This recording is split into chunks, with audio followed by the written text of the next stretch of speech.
Hello, this is the American Medical Association's COVID-19 update. Today, we'll hear the latest about PPE trends that we've seen throughout the pandemic and how the AMA is collaborating for the third time with Project N95, a nonprofit group bringing PPE to physicians and minoritized communities. I'm joined today by Ann Miller, Executive Director of Project N95 in Burlington, Vermont, and Kristen Tinny, the AMA's Vice President of Member Programs in Chicago. I'm Todd Unger, AMA's Chief Experience Officer in Chicago. And Kristen, great to have you back again on the COVID-19 update. A year ago, we were in really dire straits and hearing loud feedback from physicians and healthcare teams out there. They lacked proper PPE. Now, 1 year later, are we seeing a change in that? And what is demand and supply looking at? Ann, why don't you start? So at the beginning of the pandemic, we saw that the demand for PPE greatly outstripped supply. And the U.S. had long been dependent upon PPE manufactured overseas, primarily from China.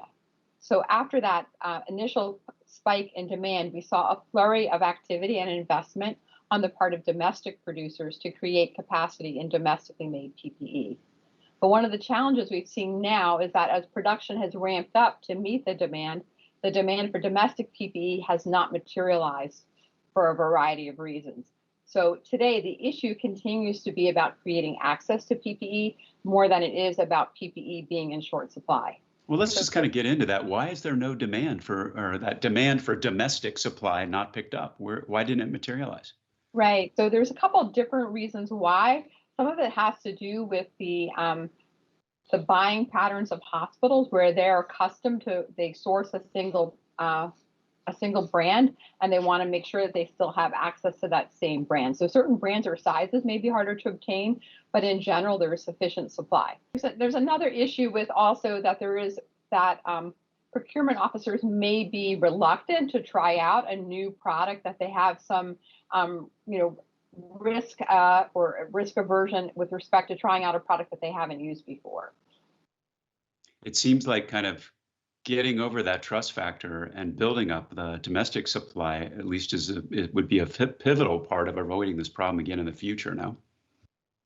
Yeah, I think that there's going to be like an ongoing need for people to learn about the options that they have out of the domestically manufactured PPE. These are all FDA cleared or NIOSH certified respirators. So people should learn about these different options and become more comfortable with using them as alternatives to their tried and true N95 respirators. Well, and physicians, especially those in smaller practice, have cited the cost of PPE as being a tremendous financial strain during the pandemic. Have we seen the cost go down? Yeah, that's an interesting question, Todd. The prices have decreased considerably since the height of the pandemic as supply has improved.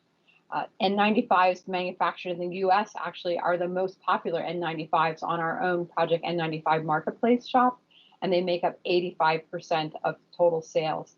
So we are seeing good demand on our marketplace for N95s, and we have seen prices come down probably more than 50% since the height of the pandemic. Wow, that's a pretty significant drop. And that's just, increased supply or, kind of catching up from the original kind of shortfall? Right. There's a couple things going on there, right? The world demand for PPE and for N95s has decreased. So there's actually greater supply from the usual sources overseas. And then we have the increased supply from domestic manufacturers. So overall, we're seeing pricing come down a lot. When prices actually get to pre-pandemic levels, that's a lot to say, but we've definitely seen prices decrease quite a bit in 2021. Well, Kristen, the AMA is working again with Project N95 to offer PPE to its members at a reduced cost. Can you tell us a little bit more about the collaboration? Yeah, thanks, Todd, and thanks for having us back again.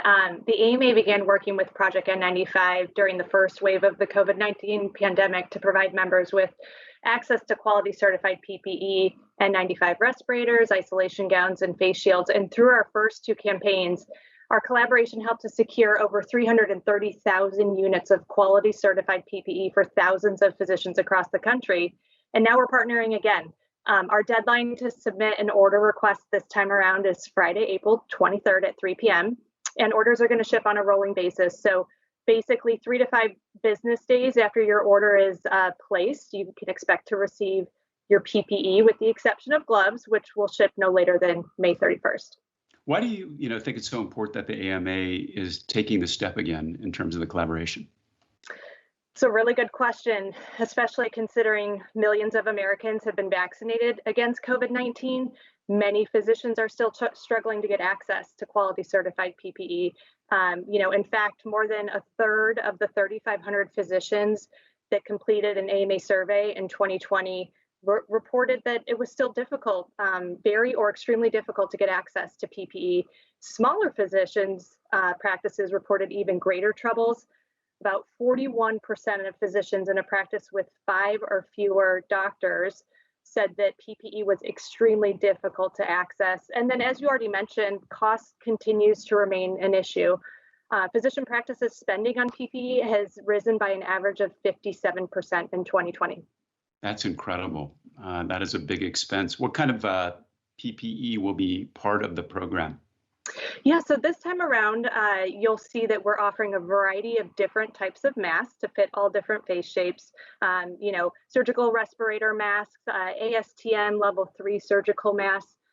So we're offering a lot of different masks, and also patient exam gloves in a variety of sizes will be available on the Project N95 marketplace shop. These don't carry a member discount, but they're priced at market rate and being offered because of the really high demand that we're seeing for gloves.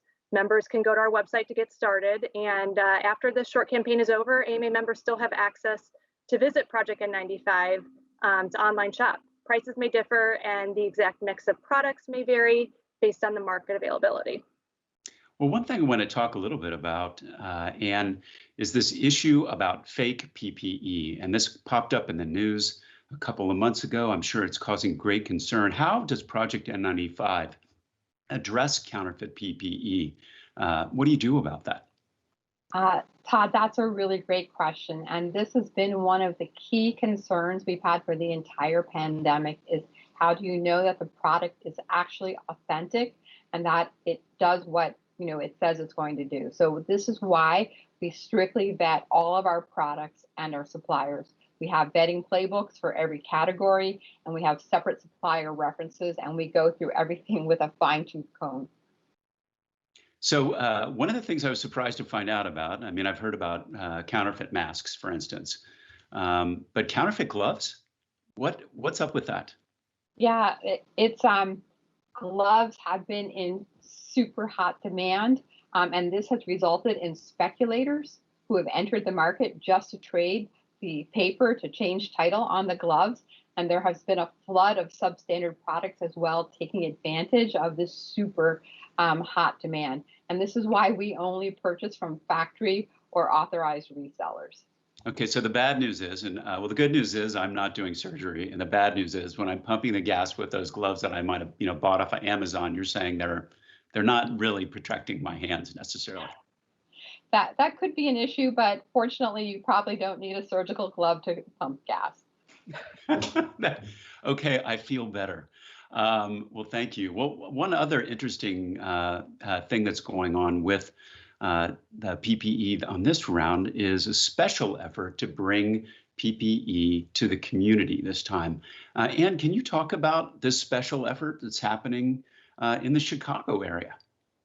Yeah, I'm really delighted to talk about this. I have to say, Project N95 is a nonprofit, but we are also a volunteer-led organization, and we care deeply about providing protection to as many people as possible, especially those in communities that have been disproportionately impacted by the pandemic. So we focus in on the Black, the Latinx, the tribal populations, and the LGBTQ communities. And so we have really, this has been part of our mission is to support these communities.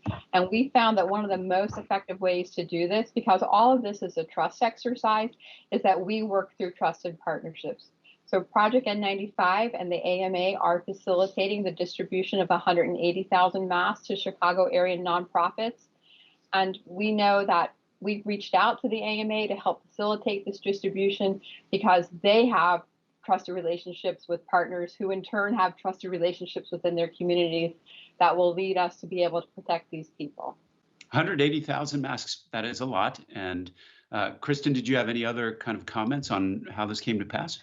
Yeah, I mean, it's just, as Anne mentioned, been a fantastic collaboration both ways. I mean, we just feel extremely fortunate to have worked with Project N95, especially at the height of the pandemic when the PPE was really difficult and extremely hard to find. And as Anne mentioned, with minoritized and marginalized people, particularly hard hit by COVID-19, this PPE can help keep the communities and its people safe. So we've just been really excited to partner with Anne and her team on this initiative. It's been wonderful. That's important too, because I think if you listen to yesterday's COVID-19 update or you look in the news, we can see we're not out of this. And PPE, kind of wearing masks, washing hands, keeping distance, and of course getting a vaccine when you can remain incredibly important in keeping us from heading into a fourth surge. Well, and last question for you. You know, when you think about what you've seen in terms of trends over the past year with PPE, can you talk about any lessons that you and Project N95 have learned, that might benefit us in years to come? I think about this question about the lessons learned that we have as an organization. And as I hear the news, I just heard another report today of a supplier that I am familiar with. And one clear lesson that we've learned from the world around us is that at Project N95, we are right to not compromise on our vetting of suppliers and products.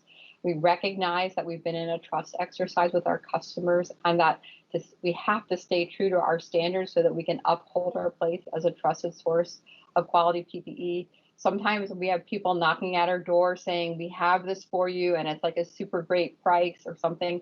But if we cannot verify the authenticity of that product, we do not enter into a transaction with them. It's really important to us to have vetted products and verified suppliers.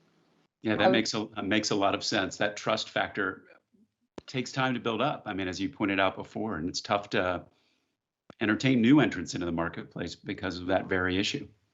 There's one other thing that I think has really been a persisting feature of the pandemic has been this question of access. And we know that major institutions with purchasing power have pretty much been able to supply their needs, but these smaller and medium-sized institutions and then independent physician practices have had very much less access or have had to pay considerably higher prices. And so we've really been intent on breaking down those barriers to access. And we know that even as difficult as access might be for smaller physicians, that those groups that are minority or marginalized groups have even greater difficulty obtaining PPE. And so we continue to stay focused on breaking down those barriers to access. Well, excellent. I can't tell you how impressed I am with the efforts that this collaboration has put forth over the past year, and I'm excited to see a third round of that to deal with that access issue that you pointed out.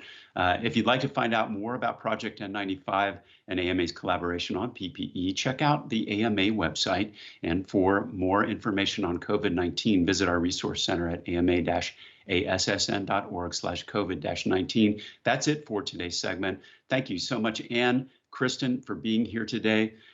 Everybody out there, thanks for watching, and please take care.